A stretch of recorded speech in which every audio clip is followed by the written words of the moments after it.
안녕하세요. 오늘은 연주를 아름답게 만드는 핵심 원리를 설명드릴 거예요. 그건 바로 소리에 귀 기울이는 거예요. 지금 이걸 보시는 모든 분들이 아니 지금 저 자식이 무슨 얘기를 하고 있는 건가 이렇게 생각하실 것 같은데요. 귀를 기울이는 것과 그냥 들리는 것은 굉장히 큰 차이가 있어요. 그냥 들리는 건 제가 길을 걸어가는데 이쪽에서 길가에 소리들이 들어와서 그냥 이쪽으로 나가버리는 거죠. 그럼 귀를 기울이는 거는 여러분이 학생 때 영어 듣기 시험 평가를 하고 있다고 상상해 보세요. 그런 게 귀를 기울이는 거죠. 하지만 또 이런 의문이 생길 수 있어요. 나는 지금 피아노를 연습하고 있는데 당연히 귀를 기울이고 있지. 이런 의문이 드실 것 같은데요. 사실은 그럼에도 여러분은 잘 듣지 못하고 계세요. 어쩌면 어떤 것을 들어야 할지 모르시는 걸 수도 있는데요. 오늘 어떤 것을 들어야 하는지, 그리고 그 이유, 그리고 연습법을 가르쳐 드릴게요. 아주 단순해서 놀라실 거예요. 시작하기 전에 먼저 피아노만의 특징을 한번 짚고 갈게요.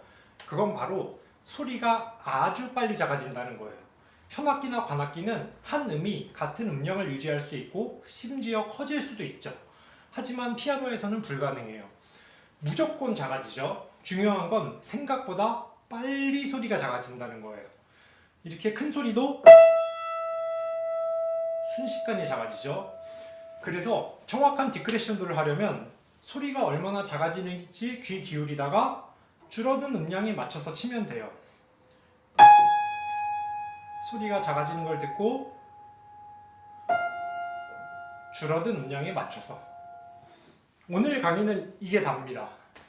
진짜예요. 근데 내가 이렇게 안 친다고? 그럼 나는 대체 어떻게 치고 있는 걸까? 이런 생각이 드시겠죠? 자, 과학적으로 설명해 드릴게요.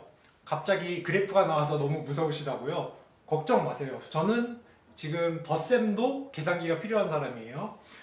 이게 무슨 이야기냐면은 두 음을 누르는데 앞에 음을 10의 음량으로,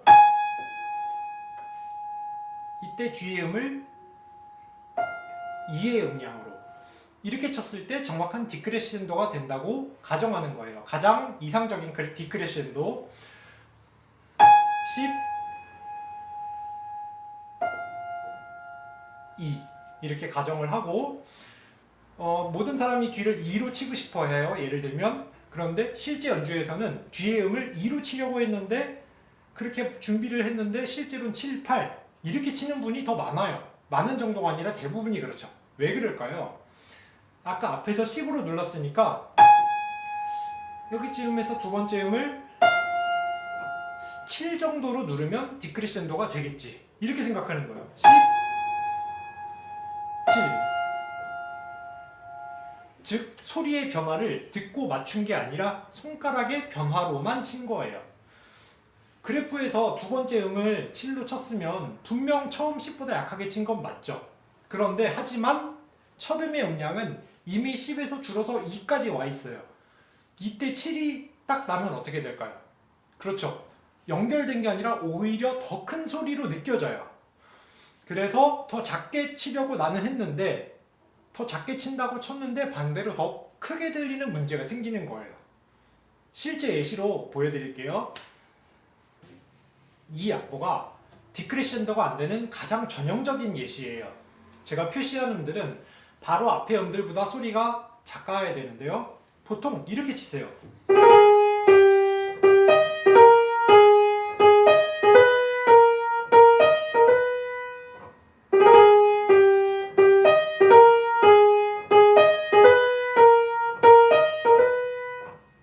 지금 예시에서도 분명히 두 번째 음이 앞에 음보다 약간 약하게 치긴 했거든요. 그런데 뒤에 음이 더 작게 들리지는 않아요. 하지만 귀를 기울여서 작아지는 거를 맞춰서 듣고 쳤다면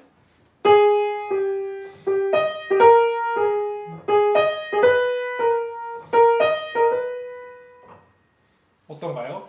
뒤에 음이 내 생각보다 훨씬 작아야 디크레신도가 정확하게 된다는 걸 알 수 있죠. 거의 포르테 다음 피아니시모 느낌에 가까워요.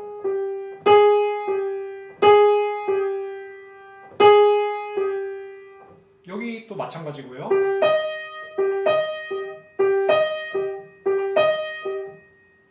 더군다나 이 악보는 하필 작게 쳐야 하는 음들을 엄지로 눌러야 하죠.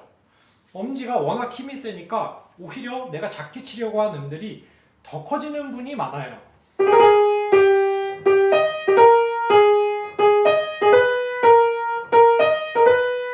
이런 소리 굉장히 익숙하시죠? 하지만 정확히 뒤음들을 작게 치면 듣고서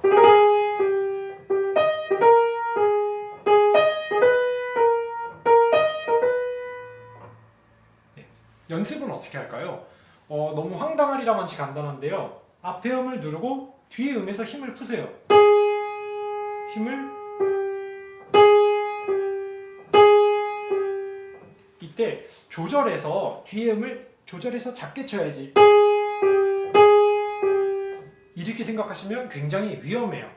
이러면 오히려 몸이랑 관절에 힘이 들어가거든요. 힘이 들어가면 연주할 때 내가 작게 내려고 한 소리가 오히려 더 크게 나요. 하지만 이렇게 힘을 빼는 방식으로 이렇게 연습을 하면요, 무대에서 아무리 긴장해서 몸이 굳더라도 작게 쳐야 될 음이 큰 음보다 더 크게 나는 일은 절대 발생하지 않아요. 그래서 이런 식으로 연습하셔야 합니다. 이번에는 음의 변화에 귀를 기울이면 음악이 저절로 얼마나 아름다워지는지를 보여드릴게요. 드뷔시의 달빛인데요. 많이들 이렇게 치시죠?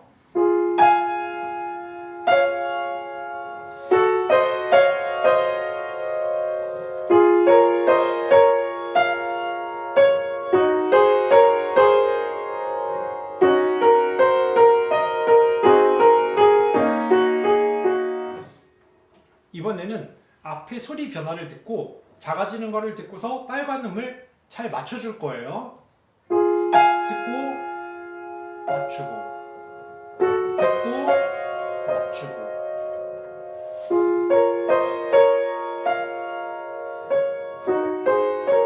맞추고. 다시 한번.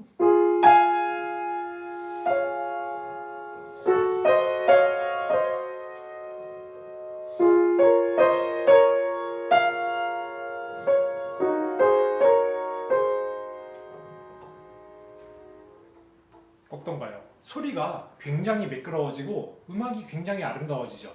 별거 한 것도 없는데요.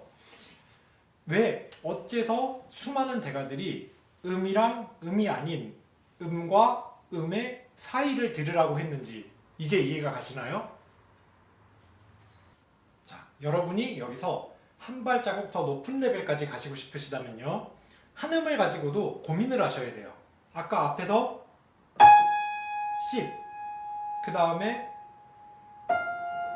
E, 이것이 가장 완벽한 디크레센도 곡선이라고 해볼게요. 소리에 정확히 맞춘. 그런데 이때 2가 아닌 3, 그 정도를 내보면 어떻게 될까요? 그러면 디크레센도도 표현되면서 뒤에 음이 아주 살짝 튀겠죠. 그러면 약간 더 반짝거리는 듯한 음색이 나고 생동감이 생겨요. 예를 들면 이게 2라면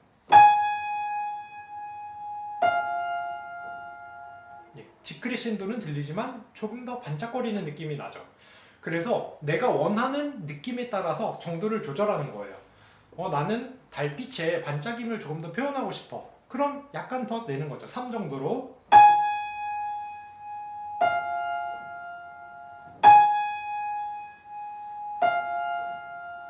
아니면 나는 내 내면에 막 가라앉은 고요하고 차분한 소리를 내고 싶어. 그럼 뭐 2, 심지어 1.5로 할 수도 있겠죠.